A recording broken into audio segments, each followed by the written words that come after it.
after a crushing 1-0 overtime loss in game number 2. Joe, welcome. How are you?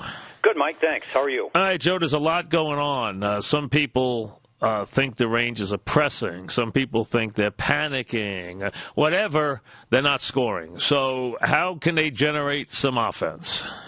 Well, I think a couple of things. First of all, they have got to start just throwing more pucks at the net. This is a young goaltender, and I give him all kinds of credit because he's played well. But when he says after Game 2 that it was basically an easy night for him. Easy game. How about that? Yeah, an easy game. That tells you something, and I'm not sure I'd be saying that. In fact, I wouldn't. But so that being said, I think a couple of things have to happen. I don't think the Rangers have had enough players going hard to the net to make it more difficult for him. He's been able to come out of his crease without getting bumped, without having to bump into anybody, without having to look around anyone to make saves. He hasn't had to make a second save. The first one's fine, and after that they clear it. So from that perspective, the Rangers, they need to get more of these players fighting harder to get to the front of the net so that it makes it more difficult for him so he can't see as many, and they may even get a few deflections.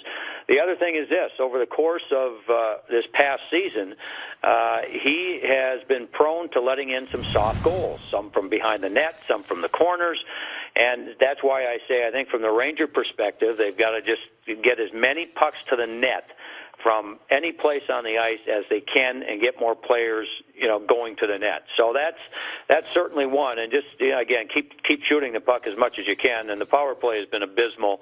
And that power play just looks like, to me, Mike, like they are so tense and they are, they are so frustrated by not being able to not just score a goal, but the fact that they're hardly getting any shots, that it doesn't look to me like anybody wants to make a play, that they're so tense. And so obviously it would help, and I think on their power play they're just going to just try and get shots through, get it to the net and see what happens. A lot of rumors Stoll will play tonight, nothing confirmed yet. Would that make a big difference if he plays, Joe? I think it could, Mike. I'm just not sure because he's been out of it for so long. He has been skating and working out, which is a good thing. So from a conditioning standpoint, he's probably pretty good.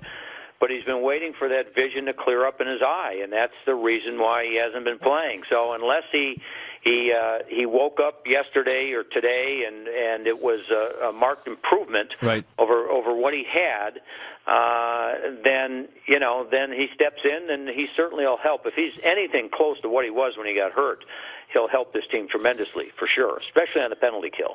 I'm not a big believer in shaking things up in the playoffs because I think, listen, if you have someone who's really looking bad, then you got to replace them if they're not getting the job done. But to just shake things up because something's not working, that almost comes off like panic in the playoffs. I think you got to do what you do.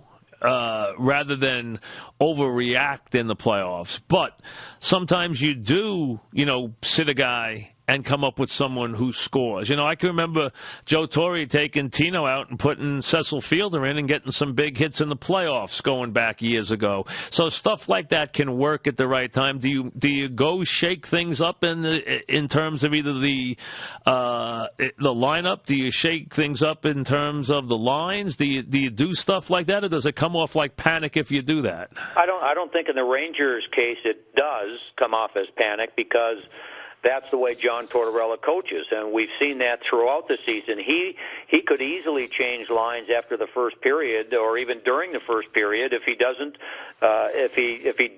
see anything positive happening. And so we've seen him make those types of moves throughout the regular season, and he made a change, a couple of changes during the Game 2, where he moved players around to different lines, and I think it helped, in particular, Rick Nash, when he put him up with Derek Stepan and Callahan. I think that helped Nash's game, and he became a better player the second half of the game. So as far as that, and I know Ryan Clough is also a possibility of coming in the lineup, which would help because he's a good playoff player. Doesn't have great speed, but he's a big body, and he's one of those types of players that you'll see him hanging around the net and in front of the net and doing those types of things. And that could help if he feels well enough to get in there and play.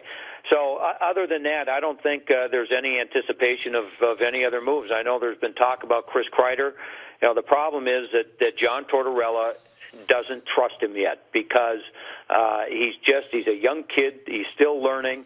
I like the fact that he can shoot the puck and he can skate. To me, it's not a bad idea to throw him in, but if the coach doesn't trust him, he's certainly not going to play him.